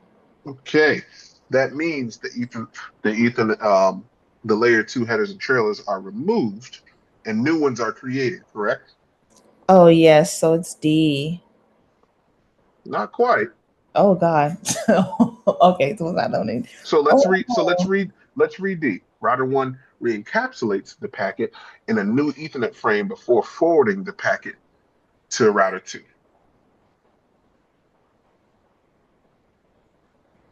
We're talking about PPP. PPP oh uses HDLC. Is that correct? yes, that is correct. Boom. So we can't use D. Immediately knocks off D. Okay.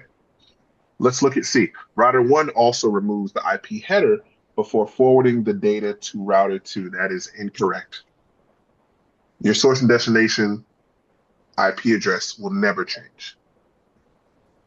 There's some instances as far as for packet rewrites, for NATs, of course, but there'll be an embedded, right? Embedded IP address, what have you. Then, of course, we'll get into the weeds about that later. But at its core, right, layer 3, that IP address will never change. So we gotta take off C. Okay, that leaves us with what? A, router 1 does not use the removed Ethernet header and trailer again. Boom. That's it. Couple key points within the question, right? And I love where you were going. PPP, right? It tells us within the chapter, right? PPP and another technology I can't think about right now uses HDLC. Okay, Ethernet WAN is specific and it will be said within the question if it was being used, right? Automatically, we know D doesn't work because we're talking about a PPP serial link. Okay, we know C doesn't work because, of course, IP header, right? Within the header is a source and destination IP address. That's never going to be removed. Okay. Um, Question, right? We're talking about answer B. Router 1 re-encapsulates the packet in a PPP frame that uses the Ethernet addresses removed from the removed header. The MAC addresses will always change once it crosses the layer 3 boundary. So that is incorrect for B. So the question that is only true is A. Does that make sense? Yes, it does. Okay. Good You stuff. saying that? Good stuff. Good stuff. I like where you were going. So, question 4. Which of the following does a router normally use when making a decision about routing TCP IP packets? Daniel. Destination IP address, C. That is correct. Why? Because the routers work on the layer 3 and OSI model. So it does not use the source IP. It always uses destination IP address for routing traffic. The only thing it does for the MAC address, it replaces the source MAC address with its own MAC address. Okay. Does not touch the destination MAC address. Okay. But as far as where to route the traffic to, that's based off the routing table. And routing table is always based off the destination IP address. That is correct. Okay. Let's go to question 5. Which of the following are true about a local area network connected TCP/IP host and its IP routing forwarding choices? DeMarco. Let me see. Which of the Mhm. following are true about a local area network connected to TCP/IP host and its IP for the choices? The host always packet to its default gateway. The host never sends the packet to its default gateway. The host sends the packet to its default. It's in a different subnet. Host sends the packet to its default gateway. The destination address same. Let me. I'm just trying to get a clear understanding of this Now question. take it. Now take your time. Take your time.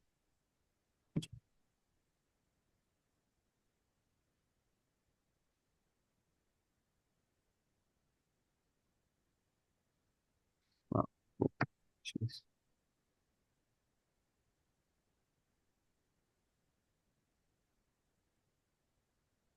So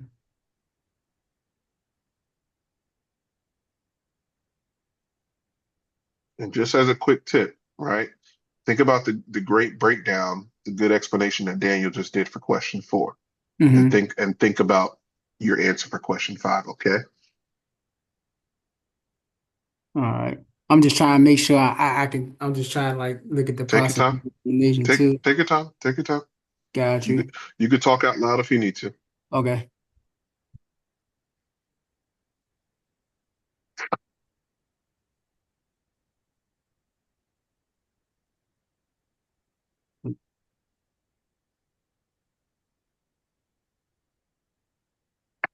So when it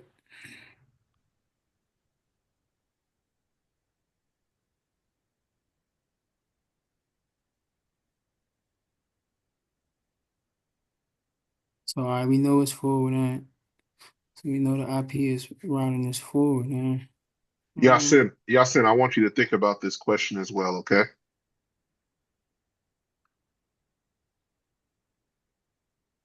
Okay. Because you should have seen this on your A plus.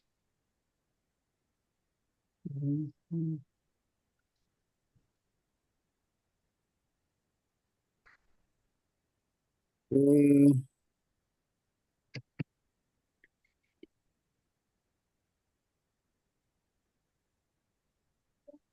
hold on right quick, Dave. My bad. Take your time. That's all right. While you're thinking, Yasin, talk to me Yeah. about this question. What do you think? Number 5, right? Or Number 5. okay. Um, well, And I'll read the question again. Which of the following are true? Well, it should be is true, but which of the following is true about a local area network connected TCP/IP host and its IP routing forwarding choices? Remember, it's throwing a lot of words in there, but it tells you key points. Host and its IP routing forwarding choices. Think about this thing. do you oh, okay, yeah. Draw out a diagram if you need to. Okay. So I let's run through the answers. Okay. The host always sends packets to its default gateway. B. The host never sends packets to its default gateway. C. The host sends packets to its default gateway if the destination IP address is in a different subnet than the host. D. The host sends packets to its default gateway if the destination IP address is in the same subnet as the host. The question is asking which of the following is true about a local area network connected TCP/IP host and its IP routing forwarding choices.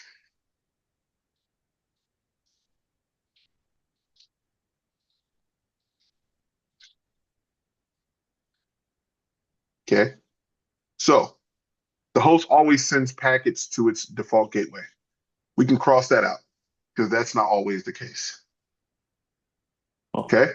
oh, So answer B, the host never sends packets to its default gateway. That's incorrect, right? So we can cross that out. C, I'm sorry, the host sends packets to its default gateway if the destination IP address is in a different subnet than the host. That's true. Let's look at D. The host sends packets to its default gateway if the destination IP address is in the same subnet as the host. That's incorrect. Okay. All right. So, and it's asking about IP routing forwarding choices on a host, right? And so it's saying what is your PC going to do if it wants to send a packet to a destination, right? It's going to go ahead and look through its routing table because our PCs that have the TCP/IP stack installed on it, right? It's going to say, hey, this network doesn't exist in my routing table because, of course, all the hosts within the network has its own. Sorry about that, guys. Mom's calling me. Has its own routing table. Okay. If it doesn't see it there, it's going to go ahead and say, hey, I need to send this right to my um to my default route, to my worst case scenario. If I need to send some packets out, I need to send it to my default gateway. It's not the destination, right? But this is my worst case scenario route that I can send stuff to that I know will get it to its destination from a host standpoint, right? So it's going to send it to its default gateway. Remember within the chapter, it was talking about ARP. It was talking about other things. So it's not going to immediately send it to its destination. It needs to go ahead and do a ARP, right? See, hey, what's the MAC address for my default gateway? It's going to do all that. Then it's going to send it to the default gateway to route that packet to its destination. So the correct answer would be C, because that's true. That's the only one that's true here. Okay. If I was trying to send packets to a IP address that's on the same subnet as me, I don't need my default gateway. I can just ping it directly. Okay. Sometimes some packets will go to my default gateway. Sometimes it won't. Right. So A and B is never absolutely true. That makes sense for process of elimination? Yeah, not to cut you off, Dave, but I ain't like the art was kind of like the first thing that came to my mind, but I just Mhm. like it didn't like it came to my mind, but I just didn't know how to put it because it didn't describe anything of that nature. It's Like, a, it's okay. So chapter 3 does go over that. So just read over again chapter 3 in detail and just slow it down, okay? Whenever it's gotcha. going over routing decision, because whenever this you see the word routing, even within this book, you'll think that it's just or in any book, right? Even if you're learning about Aruba switching, you're thinking you're Aruba routing, Aruba switching, or Aruba firewalling. You're thinking they're just talking about the network infrastructure devices related to that term. No, sir. If we do an IP config and we do a route, right, we do a I forgot the command for it um on Windows, right, and on Linux. But you can look at your routing table on your PC. Every host, your printer, any IP device that has TCP/IP stack within it, it has a routing table. This is going to happen on every TCP/IP host, right? Okay, let's move forward. Good job, by the way. All right, number 6. Which of the following are functions of a routing protocol? Choose two answers. Gary, Thank you, Dave. no Just problem. reading through.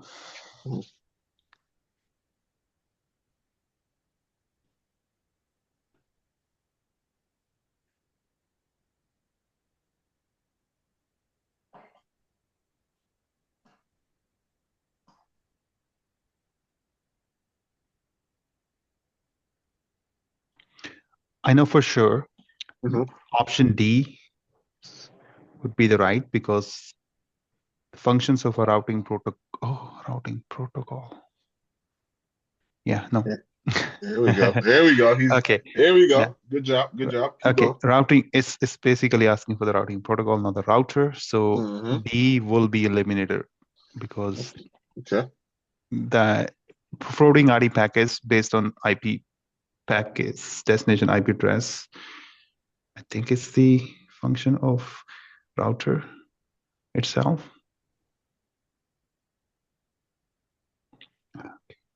It's a bit tricky one. There's too many right answers. That seems like there. So it does advertise nodes to its neighboring. So I'm gonna give you a tidbit. Yes. Okay. Don't think beyond the question. Okay. Think about what it's asking you. What are the following functions of a routing protocol? It doesn't tell you a specific routing protocol. It is saying functions of a routing protocol. It does not say OSPF. It does not say BGP. It doesn't say ISIS. It doesn't say anything. It says the functions of the routing protocol at its fundamental level. What happens?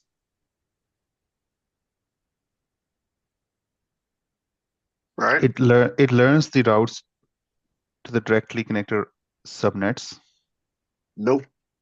I'm so sorry. It's just. It's okay. It's okay. So let's walk through the answers, right? Okay. What are the following are functions of a routing protocol? We're talking about fundamentally. It forwards the packets. Hold on, let's think about this.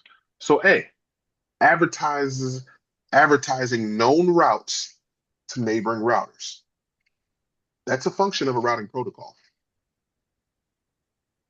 So we can keep A, right? Let's look at B.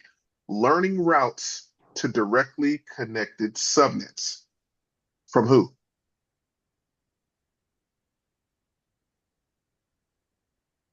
Why am I going to learn about directly connected subnets that's on my router? Oh yeah. So we can cross out B, because that was a doozy. Whenever you configure an IP address on a layer 3 device, those subnets get automatically installed within your routing information base. Yes. So we're not learning routes to directly connected subnets because those are going to be installed automatically. We don't learn those. Okay. So we can take out B. Yes, let's look at C. Learning routes has advertised to the router by neighboring routers. So Gary, let's think about this. On the neighboring router, it may be directly connected subnets. But to us, we're learning about these routes and it's being advertised to us by a neighboring router. C is correct. Yes. Okay. Let's look at D. Forwarding IP packets based on a packet's destination IP address. The question isn't asking about IP routing, it's asking about the functions of a routing protocol. Two different things. Yes. So we can knock out D. So our correct answers would be A and C. That's right. Does that make sense? It does. Can I just ask you, you said IP routing and routing protocol, two different things. IP routing is basically, can I get an example of IP routing? Sure. So IP routing packets to its destination based on its destination IP address. Routing protocols is about learning routes. Okay. Okay. Yeah. Right. So there's a section within chapter 3 where it's talking about routing protocols being an assistant to IP routing. Okay. Right. I'm paraphrasing now, but that's essentially what it's talking about. So read over on chapter 3 again. Yes. And it talks in depth about that, roughly at the end, if I'm not mistaken. Okay. Okay. Last question.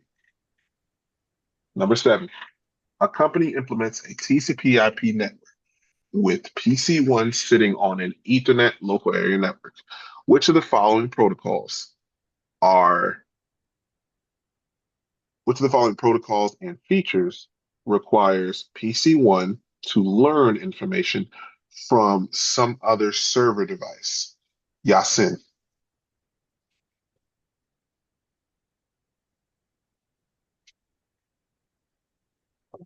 Excuse me. Yasin, you there? Yeah. Sorry, Oh, just there we go. reading it. No, all good, all good.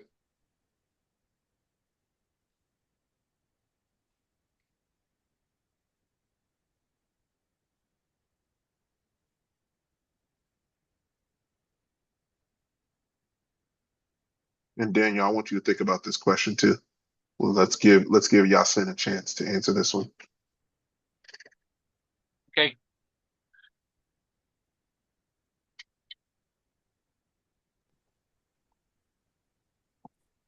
It says learn information from other server device.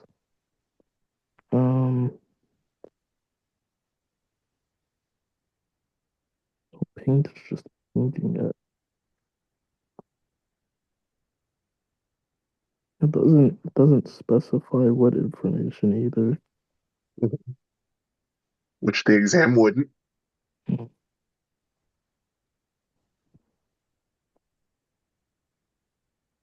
Mhm.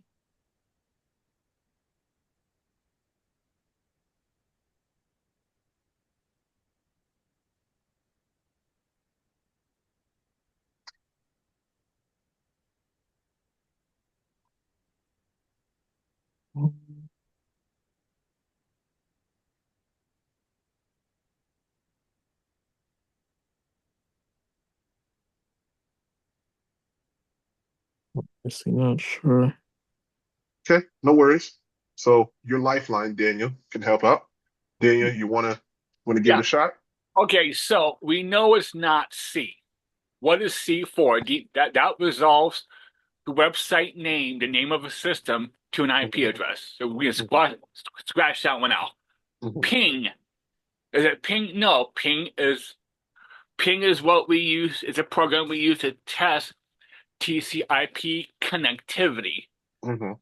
That's how we know we can access the outside world. Because if I ping 8.8.8, which is the Google DNS server, if it goes through, that's how we test it out. Mhm. But the keyword is Ethernet. What's Ethernet? MAC addresses. Mhm. So what resolves the MAC address to an IP address? Mhm. That's the first answer. ARP, the Okay, Address Recognition Protocol. that's your final answer. That's my answer.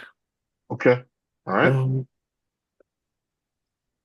Okay, so I'm kind of confused because can't you find out information about it by pinging the device as well? But okay, I like where you're going with thoughts. Okay, I like both of those answers. I like you guys' thought process. Unfortunately, both of them are incorrect. Oh, Okay, so the key word here is not Ethernet LAN. The key word here is server device. Which of the following protocols and features require PC1 to learn information from the other server device? If my PC is trying to get, if I type in a web browser, google.com, my PC from a TCP IP standpoint doesn't communicate via host names. no, it'd be It, DNS. it communicates via IP addresses. The application that exists to help resolve, right? Resolve host names, right? The fully qualified domain names, another name from, is the domain name system, Yeah, C, right? DNS. So within networks, you'll have a DNS server, or of course, within a wide area network, or within the World Wide Web that counts my age, DNS servers exist. Okay. So what happens is, if we're looking at this question, PC1 can learn information from the DNS server or the domain name system. So the correct answer is C. So, quick question. Are we assuming this server is not on the same network as PC1? Doesn't matter. It's saying some other server device. There isn't an ARP server. There isn't a ping server. Can you agree? Yeah. Okay. But if this server is local on the same network as your PC, are you trying to connect to it via a name or an IP address? If you're doing through an IP address, you need ARP for the resolution then, if you're trying to ping it. Have you ever heard of an ARP server? No. It's Okay. a protocol. Okay. Okay. So the question is saying some other server device.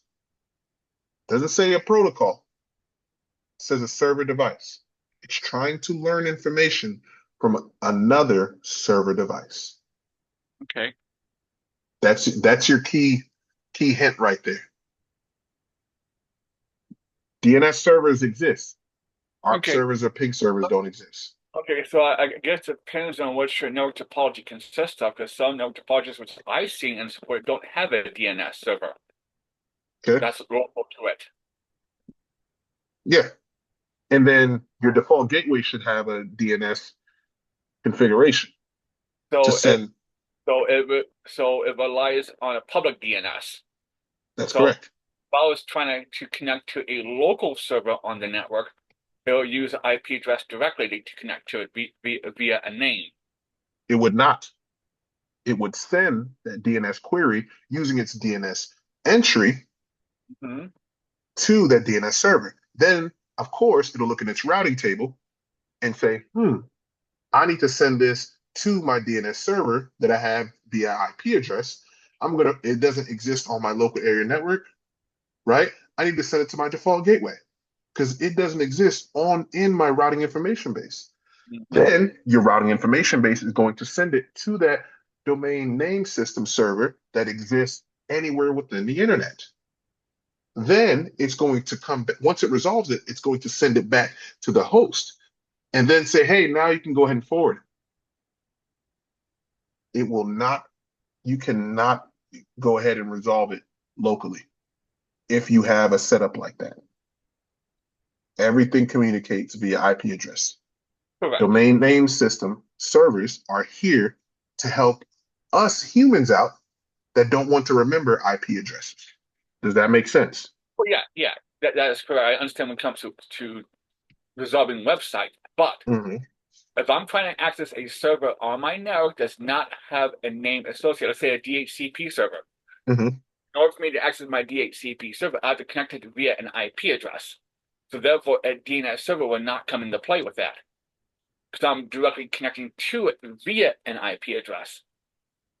You said a DHCP server. What are you talking about? We said it other server device. So we do have what's called DHCP servers. Oh, yeah, but this question is not talking about DHCP. It's talking about either ARP, ping, or DNS, or none of these are correct. Yeah. That's it. So I want you, and I've seen it a few times whenever you talk today, right? Is I don't want you to think about outside of the question because you're going to confuse yourself. You got to stay within the question, Daniel. Got to stay within the question. Okay? All right. How does everybody feel about today's review? Confident? Need to look back on a few chapters? I definitely need to review chapter 2 and 3 for me. Okay. So let's do this. I want to give you guys some time to review part 1, Introduction to Networking. So chapters 1, 2, and 3. There will be no session on Thursday. There will be a session next Sunday. Okay. And next Sunday we'll go ahead and do a review. Okay. All right. Sounds good. This was good. Good job. All right. This is a good benchmark. So we're gonna do this again, but just next week. Okay. Next Sunday. Gotcha. All you guys did a great job, and You guys have a great Sunday. Now, for next week, when you do the review you. again, Yeah. instead of using the quiz, are you going to do the chapter review questions? Nope. I'm going to do whatever format I choose to do. Oh, so we don't know yet. Yep. You don't know yet. Now, since you bought it from Pearson, did you bought the premium edition? Yes, I did. Okay, so they have a testing generator there that we can use instead of going from the book directly. Oh, I got my plans on what I want to do. I got you. I appreciate the suggestion, though. Oh yeah. Yeah. Maybe an alternate format of questions instead of coming from the book, maybe from a different source. Most definitely. Material. Most definitely. Most definitely. I got an idea of what I want to do for you guys, though. For sure. Keep us on our toes. You know it. All right, guys. You guys Thanks, have a great Dave. day.